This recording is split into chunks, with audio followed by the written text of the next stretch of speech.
こんにちは、こんばんは。はるです。今回はアップデートおすすめカスタム戦術を紹介していきたいなと思います。アップデートもですね、連勝をし続けて DR レート1000以上ですね、達成することができましたので、少しでも参考になれば嬉しいなというふうに思います。スクワットはですね、このような感じになっていまして、カスタム戦術に行きたいと思います。こちらの守備的の4231になってます。フォーメーションは4231でやってました。ディフェンス守備のスタイルがバランス、幅が40、深さが65という風なことになってますね。まあ幅は特に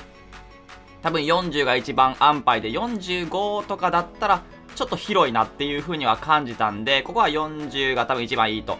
思いますね。で、深さに関してはね、結構迷った部分で、まあ55とか、まで下げていた時はあったんですけど、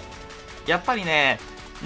ちょっと低いなって思うことがあったんで、個人的には65、から60のあたりがおすすめになってますね。低い方が好きって方は55まで、下げてもらってもいいと思うんですけれども、まあ個人的にはこの60から65で、合わせるのがいいと思います。自分的には65が一番しっくり、きたのでおすすめですね。そしてオフェンス、ビルドアップがバランス、チャンスメイク、ダイレクトパス、幅が45、ペナルティの侵入が6、コーナーキック、フリーキックともに1ということになってます。まあ、ビルドアップ、チャンスメイク、ここに関しては特にこれまでの戦術とは変わらずですね。まあ、ちょっと合わないなって思う方は、ビルドアップを、高速ビルドアップかなにしたりとか、あとはチャンスメイクをフォワードランとか、にするのもいいんじゃないかなというふうには思いますね。ただまあ個人的には一番このバランスと、ダイレクトパスが、安牌かなと、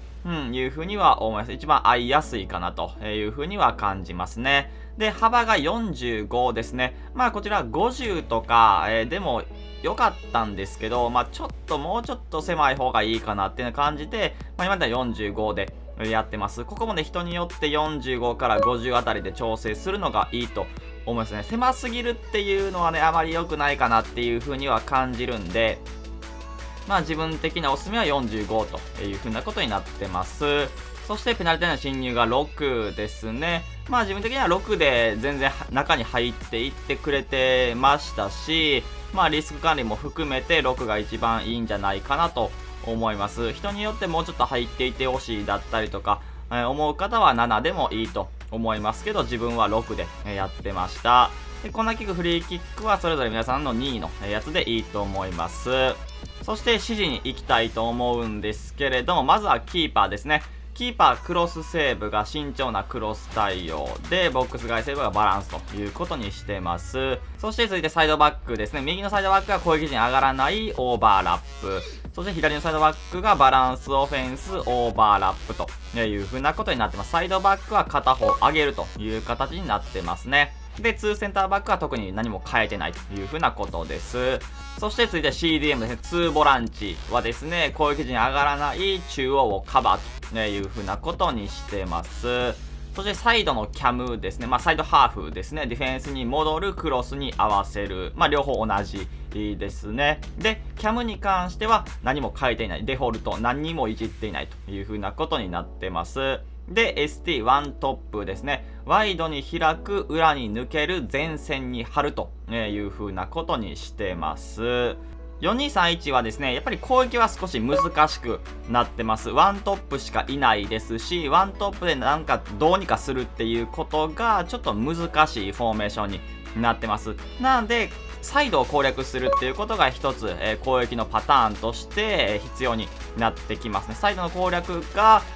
大きな鍵を握ってきますね。サイドハーフだったりとか、サイドバック、また中のボランチ、キャムだったりとかとコンビネーションをしながらサイドを突破して、中の SC だったりとかに渡してフィニッシュするっていう、そういう形がね、多分一番多くなってくるんじゃないかなと、いう風なところですね。結構ね、真ん中にね、人はいるんですけれども、ただ攻撃の人数だけ見ると、縦のキャムとか ST しかいないんで、本当に中央だけでなんとかするっていうよりかは、サイドをうまく使っていくっていうのがいいのかなと、いうふうに思いますね。で、基本的には守備はね、結構安定しやすいフォメ、にはなりますね。4バックいますし、2ボランチもいるし、その前の3キャムというか、前に3枚いますし、十分ね、守備は結構しやすい。だからどちらかというと、守備的なフォーメーション、守備か攻撃かって言われてると、多分ね、守備から安定して入って、攻撃もある程度できるっていう風なフォーメーションになってますんで、もちろん状況によっては出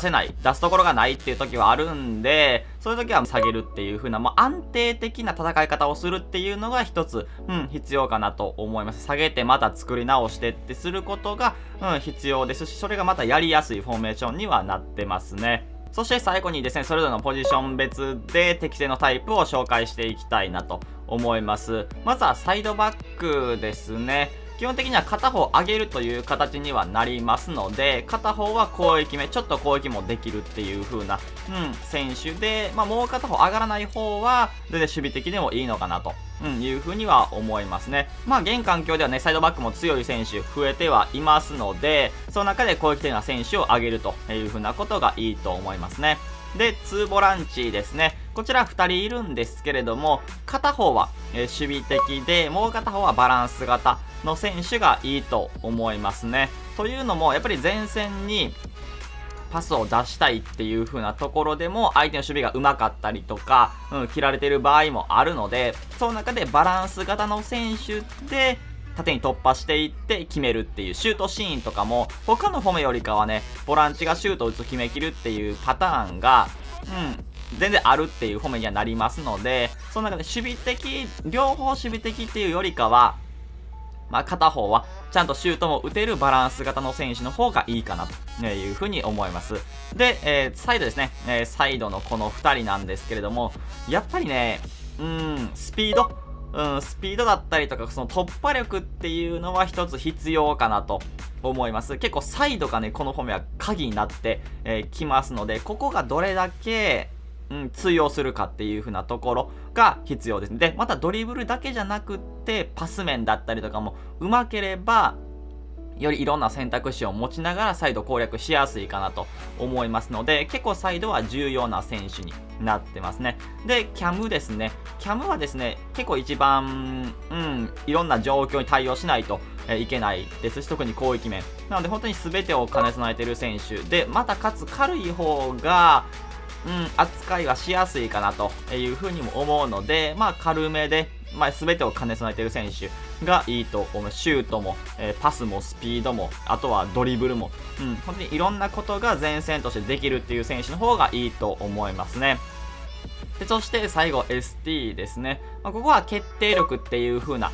部分と、あとはね、もちろんカウンター的な、部分で、ワントップしか、いないので、ここでちょっと時間が作れるっていう選手の方が、いいと思いますね。皆さんがこの人だったらまだ持ちやすい、キープがしやすいっていう選手をこの ST に置くのがいいという風に思います。